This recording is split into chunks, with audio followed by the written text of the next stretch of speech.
خبر شامل کرتے ہیں جہلم سے۔ محمد سلیمان قادری کی رپورٹ کے مطابق فالکن ریئل اسٹیٹ کے ڈائریکٹر شیخ ارشد محمود نے آواز نیوز کے نمائندہ سے گفتگو کرتے ہوئے کہا، محرم الحرام رونے دھونے کا مہینہ نہیں، یہ عبادت کا ہے اور سبق کا مہینہ ہے۔ وہ سبق جو امام حسین علیہ السلام نے نیزے پہ گردن کو چڑھا کر قرآن پاک کی تلاوت کر کے امت مسلمہ کو دیا، اور یہ تاریخ میں ثابت کر دیا، حسین علیہ السلام کا سر نیزے پہ تو چڑھ سکتا ہے لیکن یزید کے آگے جھک نہیں سکتا۔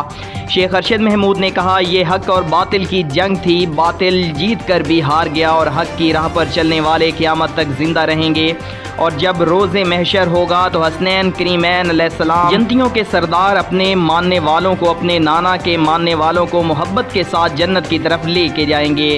حسین علیہ السلام کی قربانی نے ثابت کر دیا، حق ہمیشہ زندہ رہتا ہے، باطل مٹ جاتا ہے۔ شیخ ارشد محمود نے کہا، ہمیں بھی حسینی راستہ اپنانا ہوگا اور باطل کے خلاف جنگ حق کا ساتھ دینا ہوگا۔